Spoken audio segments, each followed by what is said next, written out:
ദൈവത്തിൻ്റെ അതിപരിശുദ്ധ നാമം വാഴ്ത്തപ്പെടുമാറാകട്ടെ. നോമ്പിൽ 8-ാം ദിനം.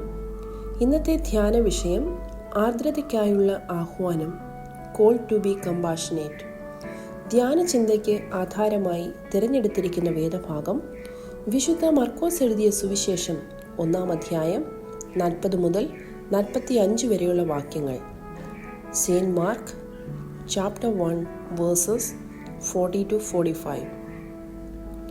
ധ്യാന ചിന്തയ്ക്ക് ആധാരമായ കുറിവാക്യം 41-42 വാക്യങ്ങൾ. യേശു മനസ്സലിഞ്ഞ് കൈനീട്ടി അവനെ തൊട്ടു. മനസ്സുണ്ട്, ശുദ്ധമാക എന്ന് പറഞ്ഞ ഉടനെ കുഷ്ഠം വിട്ടുമാറി അവന് ശുദ്ധി വന്നു.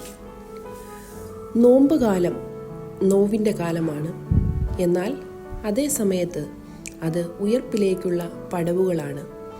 ക്രിസ്തുവിൻ്റെ നോമ്പിനെ ധ്യാനിക്കുകയും ആചരിക്കുകയും ചെയ്യുന്ന ഈ ദിനങ്ങളിൽ ക്രിസ്തുവിൻ്റെ ജീവിതാനുഭവം ഉൾക്കൊണ്ട് ക്രിസ്തുവിൻ്റെ ആർദ്രതയെ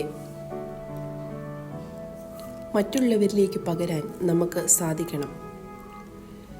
ക്രിസ്തുവിൻ്റെ മനസ്സും മനുഷ്യൻ്റെ ശുദ്ധിയും നേർരേഖയിൽ സഞ്ചരിക്കുന്ന മനോഹരമായ ഒരു സംഭവമാണ് ഈ ഭാഗത്ത് നാം കാണുന്നത്.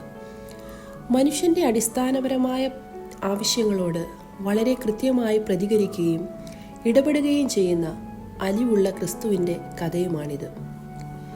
ഈ സംഭവത്തിലേക്ക് ശ്രദ്ധിച്ചു നോക്കുമ്പോൾ ആദ്യം ശ്രദ്ധയിൽപ്പെടുക വലിച്ചെറിയപ്പെട്ടവൻ്റെ വിലാപമാണ്. കുഷ്ഠരോഗം നിമിത്തം അശുദ്ധനെന്ന് പ്രഖ്യാപിക്കപ്പെട്ട അവൻ പാളയത്തിനു പുറത്തേക്ക് വലിച്ചെറിയപ്പെട്ടവനാണ്. അശുദ്ധനാണെന്ന് സ്വയം പറഞ്ഞു രോഗത്തെക്കാളേറെ അശുദ്ധിയെ ഭയക്കുന്ന മനുഷ്യനായി അവൻ മാറിയിട്ടുണ്ട്. രോഗം അവൻ്റെ ശരീരത്തെ കവർന്നെടുക്കുകയാണ്. തകർന്നുപോയ സ്വപ്നങ്ങൾ നിമിത്തം നീറുകയാണ്. അശുദ്ധനായി പുറത്തു നിൽക്കേണ്ടി വരുന്നതിൻ്റെ വ്യതയും അവനുണ്ട്. ചുരുക്കത്തിൽ വലിച്ചെറിയപ്പെട്ട ജീവിതമായി അവൻ മാറുന്നു. അവിടേക്കാണ് ആർദ്രമായ മനസ്സുമായി ദൈവപുത്രൻ കടന്നു വരുന്നത്. അലിവുള്ള മനസ്സും ശുദ്ധമാക്കുന്ന പ്രവൃത്തിയും യേശുക്രിസ്തുവിൻ്റെ ജീവിത ശൈലിയാണ്. നാം അത് ഇവിടെ വീണ്ടും ദർശിക്കുന്നു. അലിവോടെ നോക്കാൻ ആളില്ലാത്തിടത്ത് യേശുക്രിസ്തു അലിവിൻ്റെ കൂമ്പാരമായി മാറുകയാണ്. നിയമം ശുദ്ധ അശുദ്ധങ്ങൾ നിശ്ചയിക്കുന്നിടത്ത് യേശുക്രിസ്തു നീതിയുടെ നിയമങ്ങൾ നടപ്പാക്കുകയാണ്. സൗഖ്യമാകാനുള്ള മനസ്സ് അവനും സൗഖ്യം നൽകാനുള്ള മനസ്സ് ക്രിസ്തുവിനും ഒന്നിക്കുന്നിടത്ത് ദൈവപ്രവർത്തികൾ സാധ്യമാകുകയാണ്. ശരീരത്തിനും മനസ്സിനും സൗഖ്യം പ്രാപിച്ച മനുഷ്യൻ കേട്ടതും അറിഞ്ഞതും അനുഭവിച്ചതുമെല്ലാം വിളിച്ചു പറയാൻ തിടുക്കമുള്ളവനാണ്. എന്നാൽ യേശുക്രിസ്തു അതിനൊരു നിയന്ത്രണം വയ്ക്കുന്നുണ്ട്. നീ പറയേണ്ടതില്ല, നീ തന്നെ ഒരു സാക്ഷ്യമാണല്ലോ. നാവുകൊണ്ട് പറയുന്നതിനേക്കാൾ അവൻ്റെ ശരീരം ഒരു സാക്ഷ്യപ്പെടുത്തലാണെന്ന് കർത്താവിന് നന്നായി അറിയാം. എന്നാൽ ശരീരത്തിൻ്റെ സൗഖ്യം മനസ്സിലേക്ക് ഇറങ്ങിയാൽ വിളിച്ചു പറയാതിരിക്കാൻ ആർക്കും കഴിയുകയില്ല. അവനും ക്രിസ്തുവിനെ വിളിച്ചു പറയുന്നവനായി മാറി.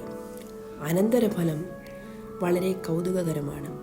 പാളയത്തിന് പുറത്തായിരുന്നവൻ അകത്തായപ്പോൾ ക്രിസ്തുവിന് നിർജ്ജന പ്രദേശത്തേക്ക് അഥവാ പാളയത്തിന് പുറത്തേക്ക് നടക്കേണ്ടി വന്നു.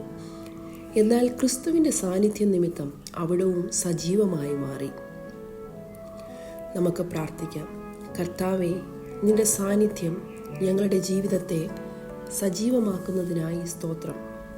കർത്താവേ, നിന്റെ ആർദ്രമായ സ്നേഹത്തെ ഈ ലോകത്തിലേക്ക് പകരുന്നതിനുള്ള ദൈവിക ഉപകരണങ്ങളായി ഞങ്ങളെ തീർക്കണമേ. ആമേൻ.